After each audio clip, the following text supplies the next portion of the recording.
Oh my goodness gracious, we're standing up again. What did y'all let me do? In all honesty, I sat there for like 15 minutes looking at the lighting, and it's still not great, but it's slightly better standing up. Hey guys, I have a quick question for you guys. Pop quiz, what is this?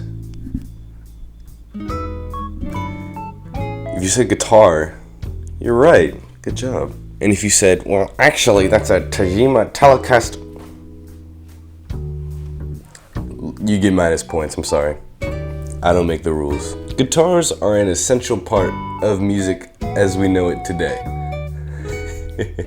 Sorry, that sounded like a 9th grade music theory presentation. But it's true, guitars are a very essential part in music production and just overall music composition that we know today. But with the kind of super heavily overproduced like pop, country music, stuff like that we get in our mainstream, the guitar kind of loses its main focus of being a really interesting instrument. Now, I'm not here to give you like the history of guitars or something like that. That would be really boring and you probably wouldn't watch the video. Instead, I want to highlight something really cool that's been happening in the music industry recently. And it's something that isn't necessarily new, but it's definitely in the mainstream a lot more. A bit of a guitar revival, if you will. And I think the real kicker that is pushing this into the mainstream, or proving it's in the mainstream at least, is a certain long-haired friend of ours being on SNL last week?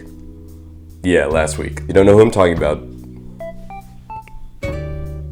Mk.gee. I'm very happy that Mk.gee and his style of music is becoming more increasingly popular, and I want to talk about kind of where I think his playing style is derived from or inspired by, and then highlight some people that have also been doing something similar to that. So sit back, relax, and listen to me talk about guitars for the next, I don't know how long. I'm Henry. I love music. This is where I talk about it. Please subscribe. Thank you for watching. Dang, how's that for a short intro? So I've wanted to make some kind of Mk.gee video for a little bit now, but Mk.gee is more popular than I thought he was. I mean, now it's kind of obvious, but at the time when I was thinking about making the video, he wasn't like, I didn't think he was that popular, at least. And I make it a point not to do a history or background of an artist if they already have a very well documented life, I guess. And Mk.gee has an entire Wikipedia article you can go on and read his entire life story in like 5 minutes, so I'm not gonna sit here and explain that to you. I will give you a short background though, just in case you still don't know who I'm talking about. Michael Todd Gordon. His last name is Gordon?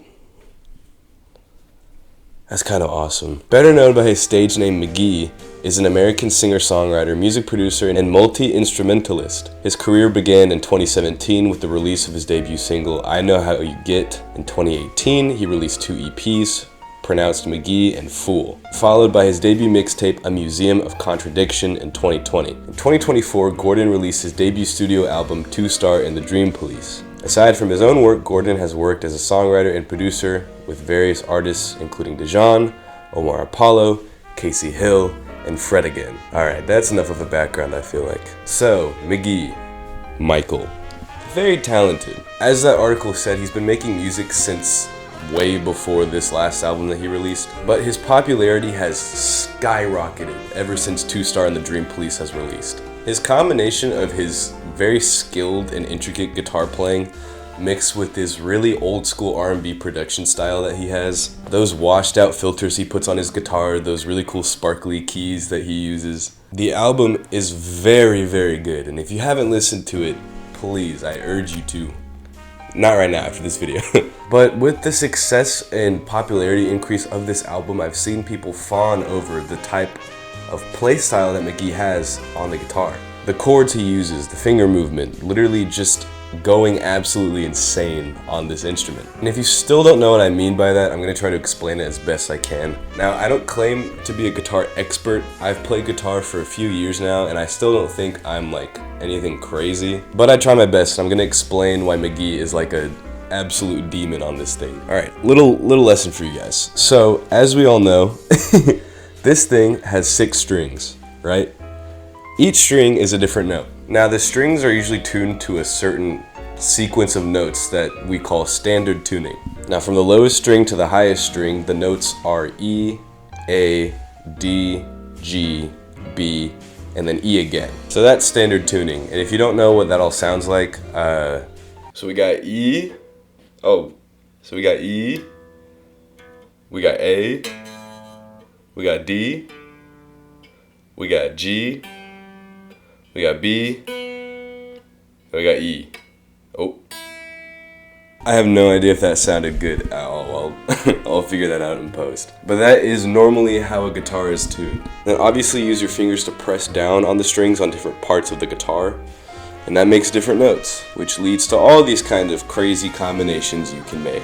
I promise this nerdy guitar stuff will only last for a little bit longer, I apologize. So what you'll normally hear in like mainstream songs or like pop songs, stuff like that, is you'll just hear a few different chords that are being played on the guitar. It's nothing crazy, it's very simple, it's very easy, something that you could probably play if you practice for like maybe an hour. And that's the beauty of the guitar. You can play a lot of stuff if you only know a few chords and just kind of sit with it for a little bit. But another really cool thing about the guitar is that it can become the most complicated instrument of all time if you really want it to be.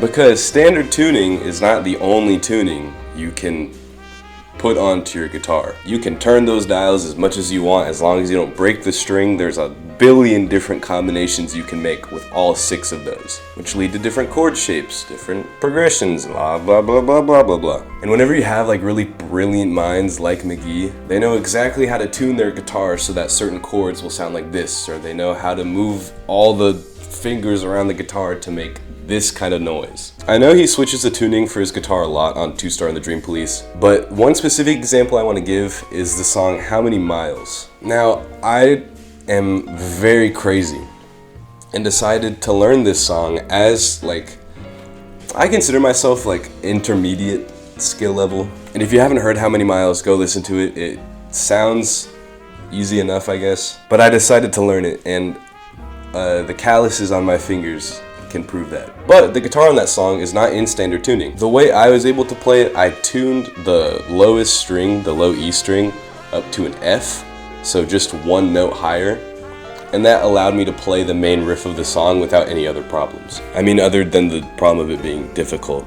No like actual problems. So with that tuning and with me moving my fingers around like I was trying to mind control you or something, I was able to play the song. And that really highlights a style of playing guitar that is really unique, but also very popular. And that is being extra. So I'm sure you're aware, there's lots of very skilled guitarists. And with being very skilled at the guitar comes a blessing and a curse. Whenever you play very extra, you can either be like Mk.gee or some of the other people I'm going to talk about in just a second, and work that into your production style and your music and make it sound really good. Or you can be extra just to be extra and it sounds really bad.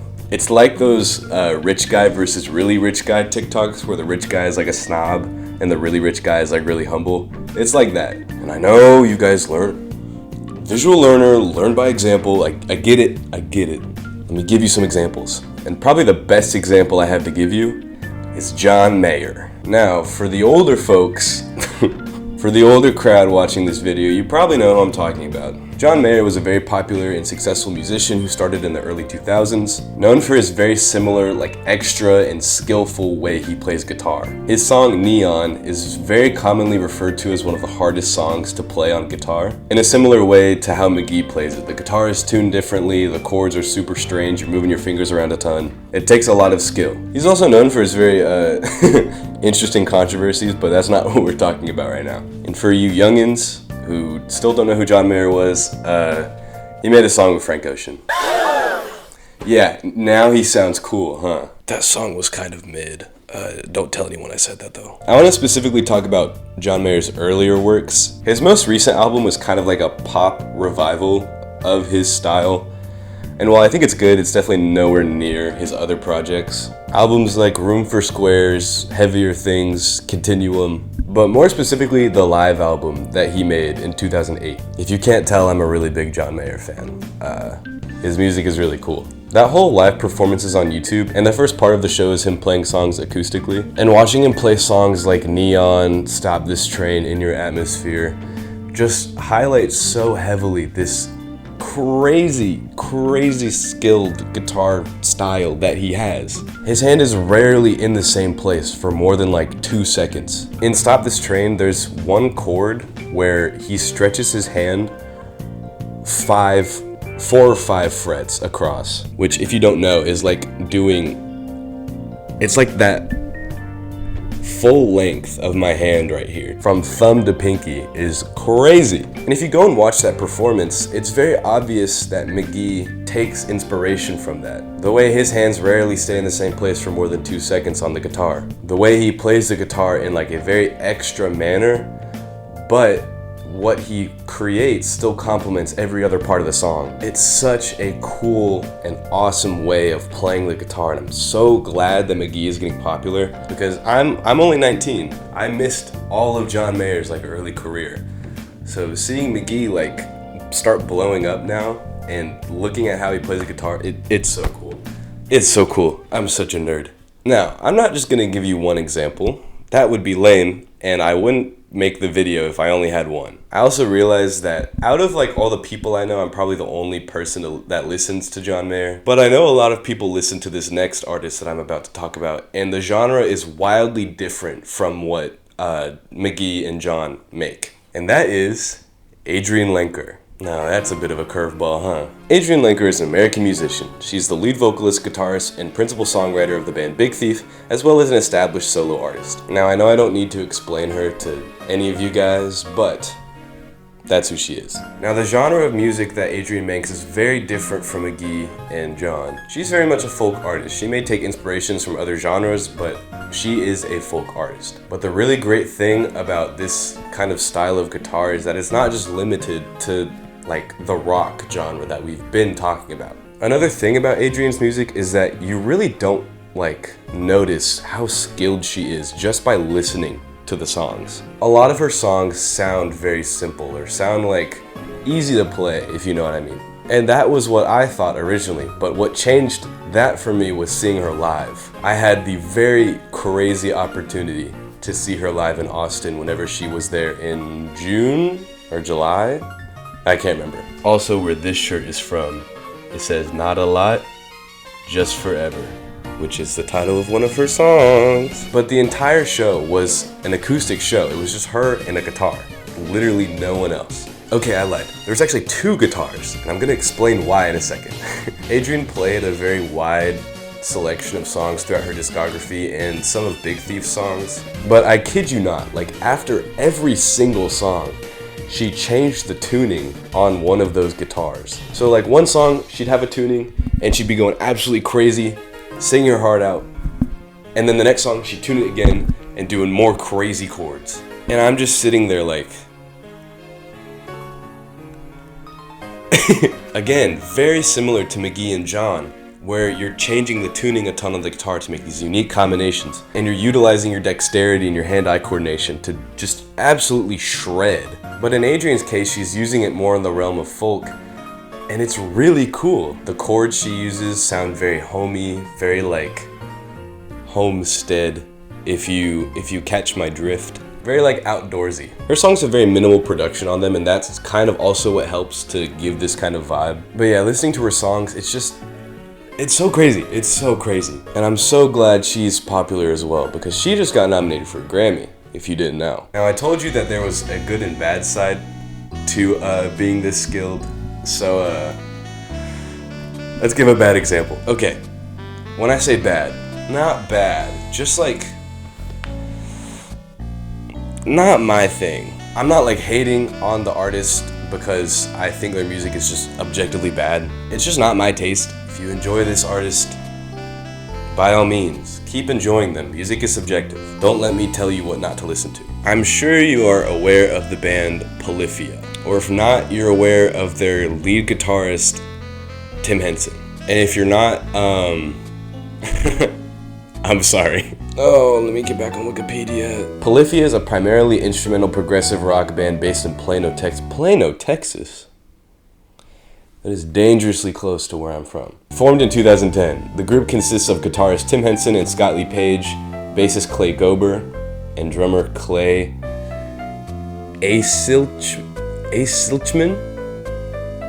I apologize if I'm saying that wrong. But anyways, Polyphia is progressive rock, math rock, whatever you want to call it. And their songs mainly focus on like very insane guitar riffs. Similar to the people that I just mentioned, different tunings than usual, really crazy finger movements. But in the case of the artists that I mentioned earlier, where their skill and extraness, if that's a word, plays into like their production and their style, I just don't, it doesn't click with me. It feels like it's being extra just to be extra.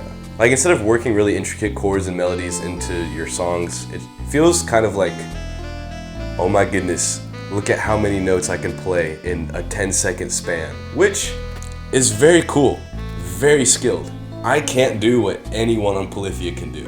And they're obviously very successful, so they have an audience. But to me, it just feels more like the example of like the rich versus the really rich, where the rich is kind of snobby, like, oh, look how much money I have, I could buy your whole company, whatever. Where it's kind of like in your face, oh, look at what I can do. But in the case of Mk.gee, John, and Adrianne, it's very subtle. It's not all in your face.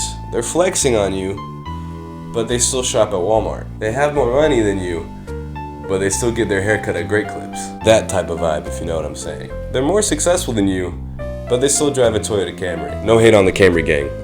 Y'all are awesome. But that kind of vibe, if you know what I'm saying. Which is again why I'm so glad why Mk.gee is becoming mainstream, because his music is very subtle, very extra, but so very good. If you haven't listened to Two Star on the Dream Police, please go check it out. It's definitely one of my top 10 albums of the year. But yeah, I think that's about it for today. Sorry if this video was like very yappy. Thinking back on like everything that I've said, I don't know how cohesive it all was, but like I said, I really wanted to make some kind of Mk.gee video, but just a history of Mk.gee didn't really sound fun. You can just look him up. So this was the next best option because this dude's a beast on guitar and I wanted to highlight that. If you guys are interested in like a playlist or like a TikTok video or something covering some more artists that I think are similar to this, just let me know. I can put that together pretty quickly. And also, we just hit 170 subscribers. We're only 30 away from 200, so thank you.